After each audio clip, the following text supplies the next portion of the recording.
like data debrief so far and just kind of run through everything. He has a world of knowledge that he loves to share. So I think working with him is going to be really good. So we'll go ahead and open up for questions. If you have any questions, just let us know. We're in the chat here. Bryan, good to see you, mate. Thanks, Calvin. First of all, congratulations on the 2021 Manufacturers Championship. you got a lot of cars out there, mate. Yeah. Into the U.S. and race, and to see so many other teams and drivers now competing and experiencing the joy of end performance. So we're really proud of it. Looking forward to the season, and just can't wait to get started. I think it's really a testament to the customer support that you provided, mate, so congrats on that. Just talk us through some of the changes with the new car. Bryan alluded to a longer wheelbase. What else is it an all-new car, or is a lot of the running here from the previous one incorporated into the new car? So this is an all-new car. The Veloster had a lot in common with its predecessor, the i30N.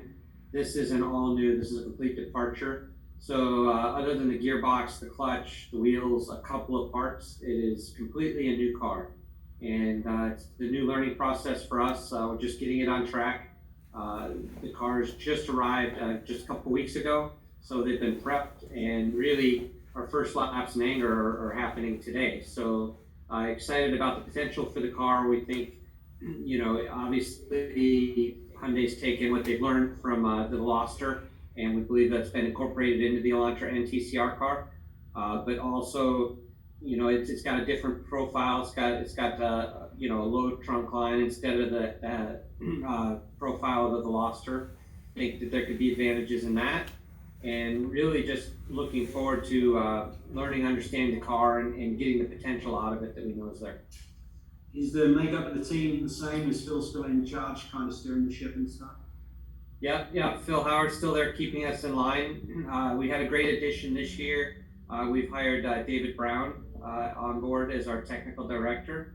Yeah. So we've really just kind of gone from strength to strength. We're fortunate that the strength has been in the people that we have, and we've been able to keep the core folks. John Ward, sadly for us, he decided to retire again, so he's retired. So David Brown's kind of stepped in there, and he's certainly a worthy replacement.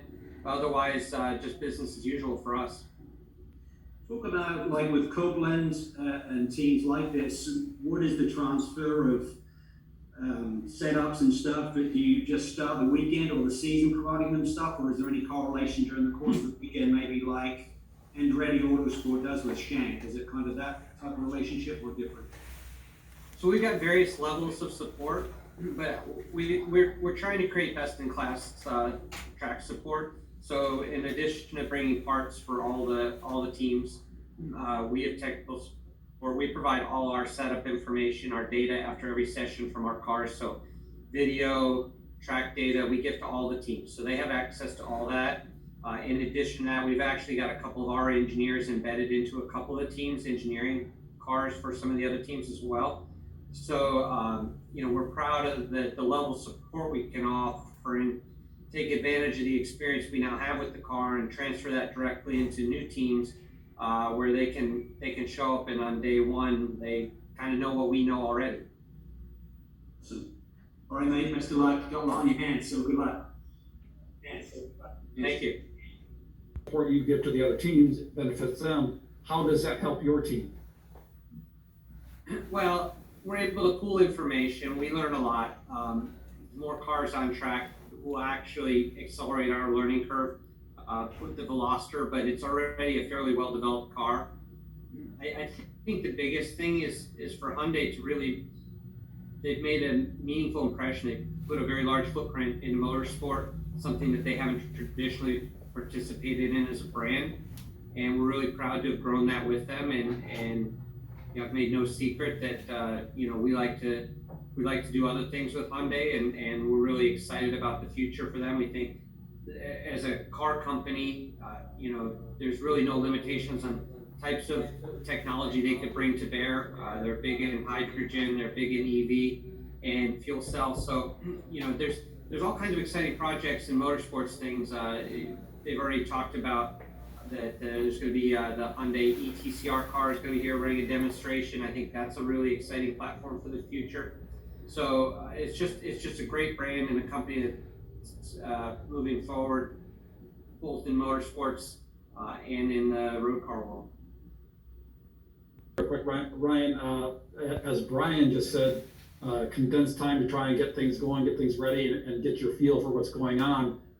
What do you feel like you need to accomplish this weekend at the Roar?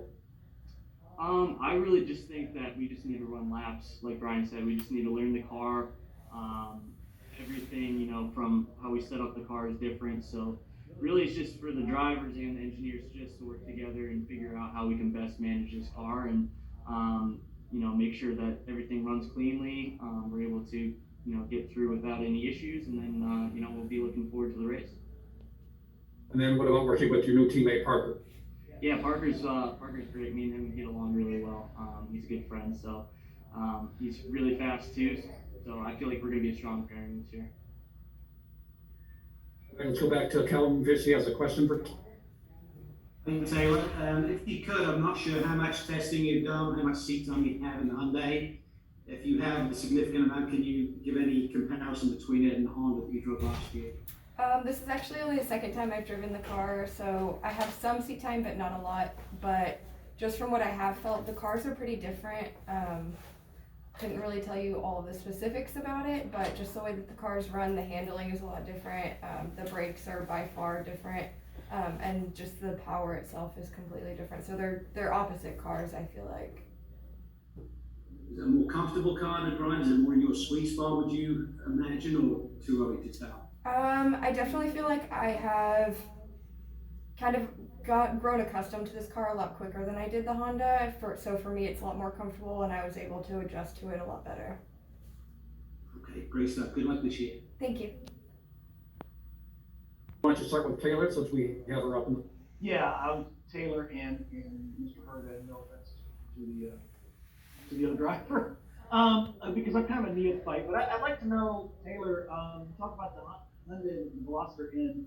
I tested to review cars for Auto Week beyond the racing stuff I cover. Have you had the chance to get the street version of that thing? Because that thing is a beast. I have not. I just received my Hyundai street car, but it is not a Veloster. Since I have some larger dogs, I kind of wanted something to be able to help market what the larger SUVs could do for people with families and dogs and stuff like that. So I have not driven the actual street version of Veloster yet. Well, I would recommend it because it scared me, in a very good way. It's a very good car, and I'm really excited to see Hyundai racing because it is a good sport. But you're a young driver. This is a great platform. What would you like to see in the future for you as a driver? Beyond it? My main goal, I think, since I started racing was to do endurance racing and to be a factory driver. So if I could do that with Hyundai, I would love to do that. I think it's a great organization. I would love to just continue going up the ranks with them. Well, I wish you the best of luck, young lady. I think it's going to be fun to watch you in now and in the future. Mr. Herta, I would like to know, since I also work with Forbes, and let's talk about the business. How has the business climate been? I know it had to be tough during the pandemic to talk to sponsors and to work with the factory and stuff. So how is the business climate, you think?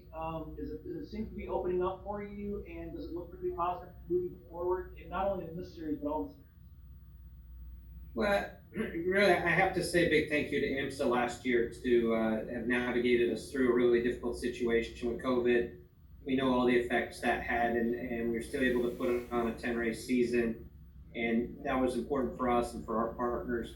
And once again, we're still in that environment, but here we are in Daytona, ready to go. We've got all the COVID checks and all the safety protocols in place, and we're able to continue racing. And I think the outlook, continues to improve. And we all feel like there's vaccines out there now. It's going to take a little time, but there's a light at the end of the tunnel. We'll look forward to welcoming all the fans back and racing back in the normal world.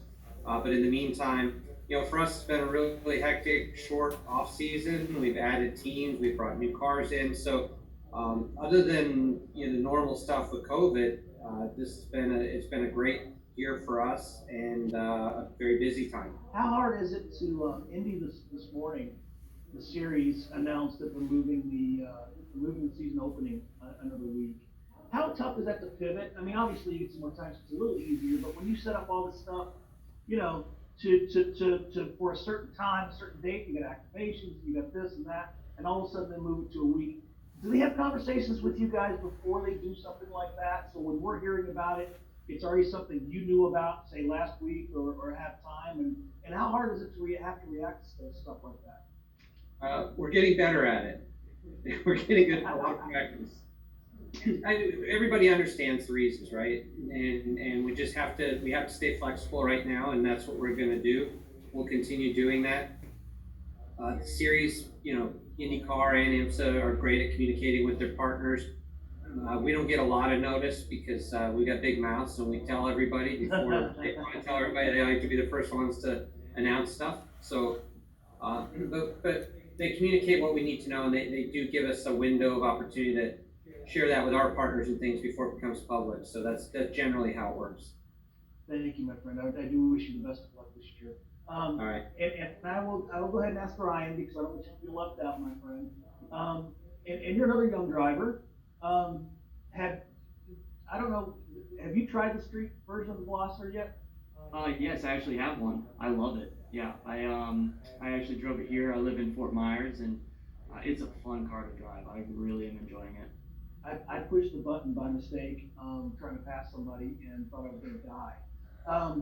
What's next for you as you look beyond just the racing series? What's next for Ryan? I really want to continue this relationship that I have with Bryan and his team, and obviously Hyundai. I feel like I'm very comfortable with where I'm at in my career right now. So it's cool this year to be able to develop a new car. So that's something that I really enjoy doing this year. So wherever I'm needed, I'll go. But I'm just really excited to be here right now. Thank you, and to all of you, I hope you have a blast this whole season, and it'll be fun to watch you. Thank you so much. Thanks.